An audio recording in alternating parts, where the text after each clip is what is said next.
Hello friends, welcome to our channel Edu Dear. इस video में हम लोग बात करेंगे फर्स्ट फ्लाइट का द ब्लैक एरोप्लेन के बारे में पढ़ेंगे, जो कि बहुत ही लाजवाब चैप्टर है। तो चलिए हम लोग स्टार्ट करते हैं। लिखेंगे पहला point, the moon was coming up in the east,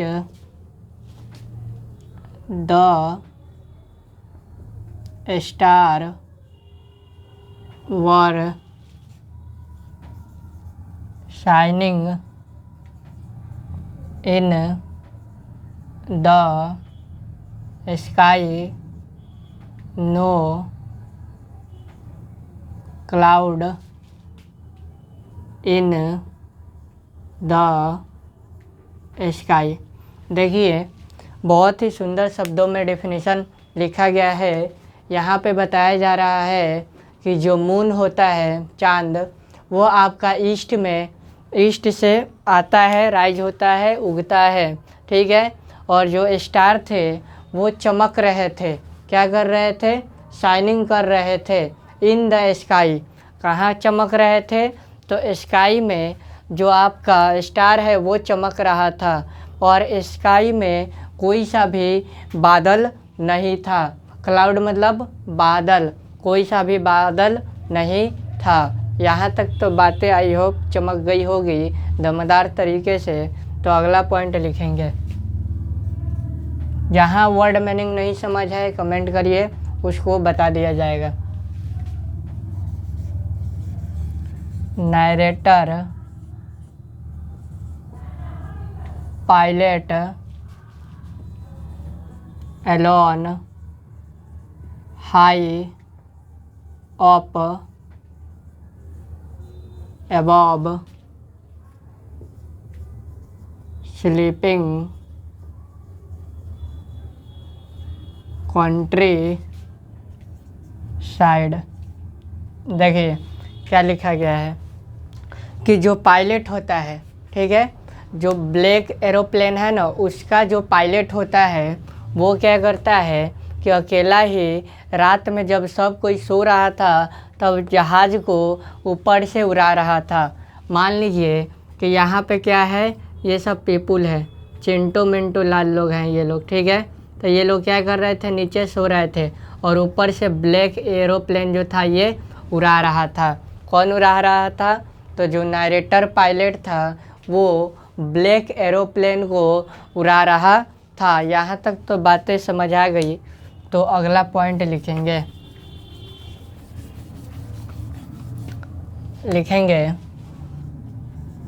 was fly old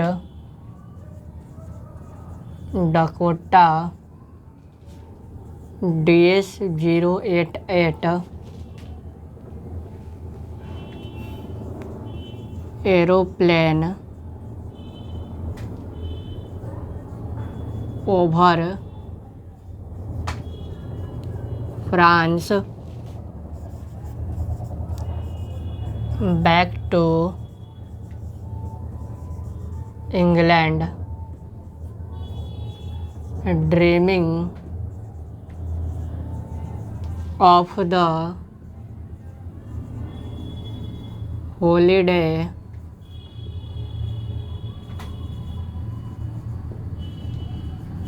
looking forwarded began with his family। देखिए क्या लिखा गया है। अब लिखा गया है कि जो ब्लैक एरोप्लेन था उसको नरेटर पायलट उड़ा रहा था, ठीक है, और उस जहाज़ का नाम था डकोटा DS-088। इस बात को याद रखिएगा कि जो ब्लैक एरोप्लेन है उस ब्लैक एरोप्लेन का नाम क्या था? तो डकोटा DS-088 नाम था, ठीक है। और ये जो जहाज़ था इसको, ठीक है, फ्रांस से इंग्लैंड के लिए उड़ा रहा था। कौन उड़ा रहा था? Narrator pilot. कहाँ से कहाँ के लिए? तो फ्रांस से इंग्लैंड के लिए जो नरेटर पायलट था वो उड़ा रहा था डकोटा DS-088 जहाज़ को। ठीक है, अब देखिए यहाँ तक तो बातें चमक गई, तो अगला लाइन समझेंगे। अब ये जो पायलट था वो क्यों जा रहा था भाई, क्यों जहाज़ उड़ा रहा था? क्योंकि वो सोच रहा था ना, उसका ड्रीम था हॉलीडे का। ठीक है, फेस्टिवल मनाएंगे। ठीक है, और वो अपने परिवार को देख रहा था कि मेरा जो परिवार है वो इंग्लैंड में है। ठीक है, यही सब देखते हुए वो नरेटर पायलट डकोटा DS-088 को उड़ा रहा था जब फ्रांस के लोग सब लोग सो रहे थे तो उसके ऊपर से। ठीक है, तो अगला पॉइंट अब लिखेंगे। Time 1:30 in the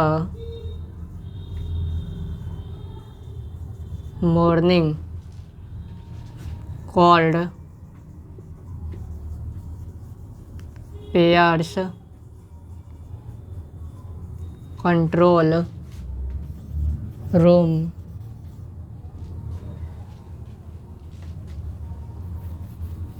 control voice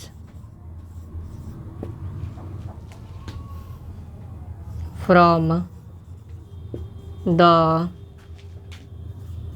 radio answered out to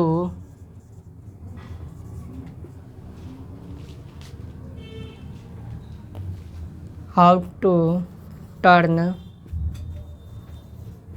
12-degree turn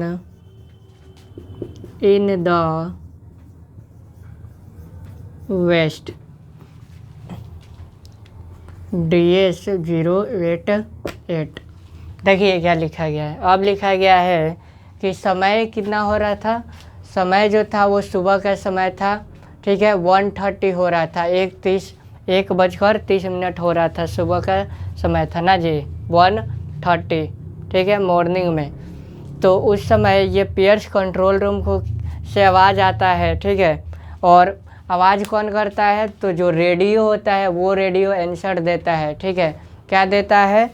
देखिए क्या बताने का प्रयास किया जा रहा है कि जो आपका जो पायलट था ना, वो पियर्स कंट्रोल रूम को कॉल किया, तो वहाँ से आंसर कौन देता है? तो रेडियो देता है। रेडियो क्या आंसर देता है कि आपको 12 डिग्री वेस्ट में टर्न करना है एरोप्लेन को, और उस एरोप्लेन का नाम क्या है? DS-088। यहाँ तक तो बातें चमक गई, तो अगला पॉइंट लिखेंगे। Checked the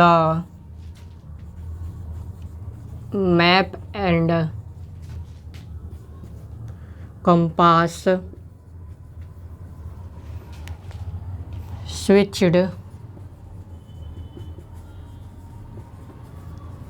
over to second and last fuel tank. देखिए क्या लिखा गया है। अब लिखा गया है कि अब ये जो पायलट था, नरेटर जो पायलट था, वो नरेटर पायलट मैप को चेक करता है, उसके बाद कंपास को चेक करता है। ठीक है, और फिर उसके बाद स्विच को चेक करता है सेकंड में। और इसके पास जो नरेटर पायलट था, इसके जहाज़ में लास्ट फ्यूल टैंक ही बचा था। इस बात को याद रखिएगा। ठीक है, ये सब काम कब करता है? जब पियर्स कंट्रोल रूम से रेडियो आंसर देता है कि DS-088 आपको 12 डिग्री इन द वेस्ट में टर्न करना है, तब जाकर जो नरेटर पायलट होता है वो कंपास, मैप को और स्विच को चेक करता है, और इसके पास लास्ट फ्यूल टैंक बचा था।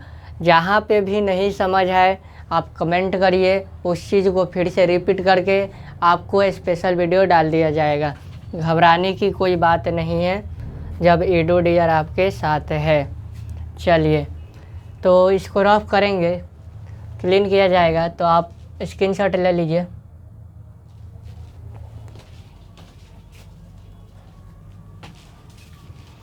चलिए रफ किया जाए ना जी, क्लीन किया जाए, रफ नहीं ना। अच्छा जी, देखिए इधर ऑफलाइन भी पढ़ाई होता है ना, और आप लोग का रिकॉर्डेड भी हो जाता है, दोनों साथ ही में हो जाता है।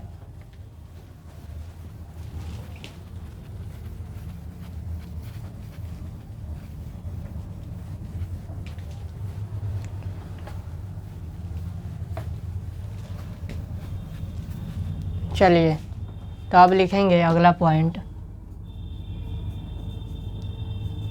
Thinking about good English breakfast.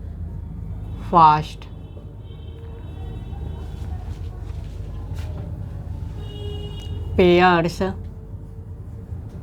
was about 150 kilometers behind the narrator, saw the huge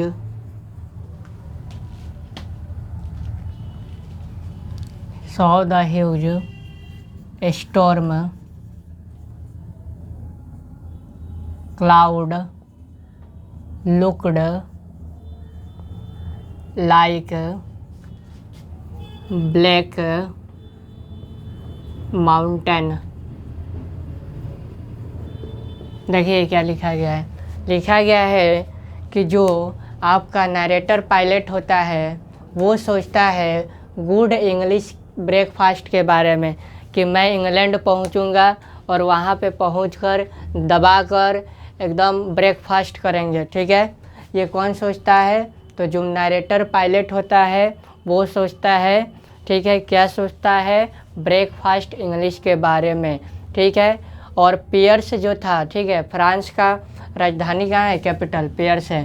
तो पियर्स जो है वो 150 किलोमीटर नरेटर पायलट से पीछे था, मतलब जहाज़ जहाँ से उड़ा था, ठीक है, वहाँ से 150 किलोमीटर आगे जा चुका है। तभी एक विशाल, बहुत ही विशाल उसको तूफान आता है और क्लाउड दिखाई देता है जो कि ब्लैक माउंटेन के जैसा था। कब दिखाई देता है? जब वो 150 किलोमीटर आगे जा चुका था पियर्स से, तब दिखाई देता है। किसको? नरेटर पायलट को। क्या दिखाई देता है? बहुत ही विशाल तूफान आता है और ब्लैक माउंटेन उसको दिखाई देता है। क्लाउड जो था वो कैसा दिखाई देता है? बादल। तो ब्लैक माउंटेन जैसा दिखाई देता है। यहाँ तक तो बातें चमक गई, तो आगे बढ़ेंगे। Could not fly and over them. देखिए, अब जो पायलट था, नरेटर पायलट, वो उसमें अपने DS-088 को नहीं उड़ा सकता था। क्यों नहीं उड़ा सकता था? क्योंकि बहुत ही विशाल तूफान आ गया, ठीक है, और बादल आ गया था जो कि माउंटेन की तरह था, ब्लैक माउंटेन की तरह, जिसके कारण जो नरेटर पायलट है वो अपने जहाज़ को अब नहीं उड़ा सकता था। ठीक है, उसमें। तो आगे देखिए क्या होता है ना जी। डर के आगे जीत है, माउंटेन ड्यू पीजिए, है ना, ऐसा नहीं माउंटेन ड्यू पीजिए और आपके अंदर एनर्जी आ जाए ना जी, छत पे से बाइक उड़ा दे। ठीक है, वो सब कहावत ही अच्छा लगता है। देखिए, did not have enough fuel. क्या लिखा गया है? Did not have enough fuel. ठीक है, to fly around north south, ठीक है, टुक द रिक्स flew old Dakota DA-088 straight into the storm. तूफान में घुसा देता है ना जी। फिर inside the storm aeroplane twisted, twisted मतलब मुड़ जाता है ना, एंड जंप्ड, जंप्ड मतलब कूदने लगता है। देखिए क्या लिखा गया है, लिखा गया है कि जो ओल्ड डकोटा था उसके पास पर्याप्त तो फ्यूल नहीं था, ठीक है, कि वो उड़ पाए नॉर्थ और साउथ दिशा में, ठीक है, क्योंकि उसको कहाँ जाना था, फ्रांस से जाना था इंग्लैंड, ठीक है, तो नॉर्थ में है फ्रांस, साउथ में आपका इंग्लैंड, ठीक है, तो पर्याप्त फ्यूल नहीं बचा था कि वो उड़ पाए, ठीक है। लेकिन वो क्या करता है, रिस्क ले लेता है। और यहाँ पे रिस्क क्या लेता है, क्योंकि एक तो भाई बहुत ही ज़्यादा तूफान था और वहीं पे एक क्लाउड भी था जो कि ब्लैक माउंटेन था, कुछ दिखाई नहीं दे रहा था। तब भी ये क्या किया, रिस्क ले लेता है और अपने जहाज़ को डायरेक्ट उस तूफान में, स्टॉर्म में अंदर इनसाइड में घुसा देता है। क्यों घुसा देता है, क्योंकि वो सोच रहा था कि मैं जाऊंगा वहाँ पे डिनर करूंगा, मैं अपने फैमिली से मिलूंगा, ये उसकी इच्छा थी। इसलिए जो पायलट है वो रिस्क ले लेता है, और जब रिस्क लेता है तो जब अंदर ले जाता है अपने जहाज़ को तो उसका जहाज़ ट्विस्ट करने लगा, मुड़ने लगा, है ना, और जंप्ड कर रहा था ऊपर नीचे ऐसे, ठीक है। देखिए अगला पॉइंट लिखेंगे, wanted to get home, wanted to breakfast,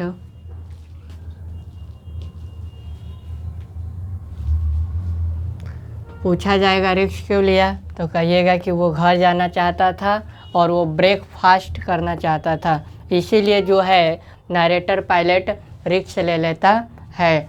आपको बुक पढ़ने की ज़रूरत नहीं है, मैं आप लोग को नोट्स तरीके से पढ़ा देता हूँ कि आप यही पढ़ लेंगे तो आपको हर चीज़ क्लियर हो जाएगा।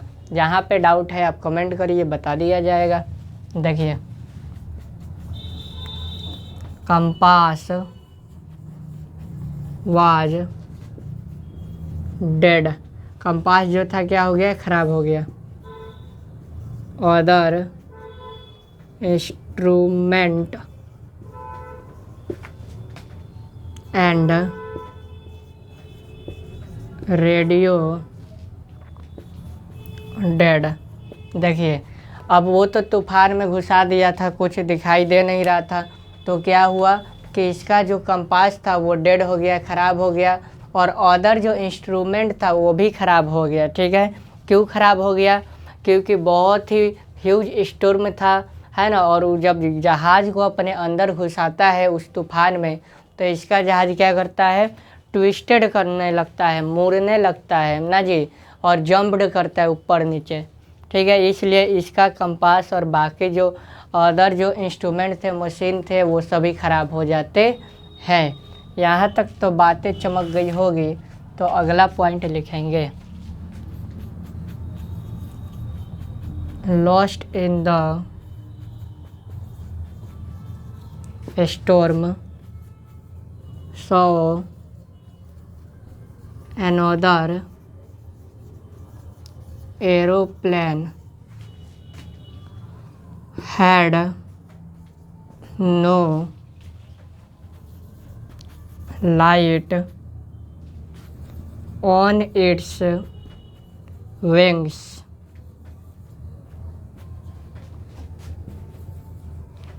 Could not see face pilot. देखिए क्या लिखा गया है। अब ये क्या करता है, तूफान में खो जाता है क्योंकि कुछ तो दिख नहीं रहा था। किसको नहीं दिख रहा था? नरेटर पायलट को कुछ नहीं दिख रहा था।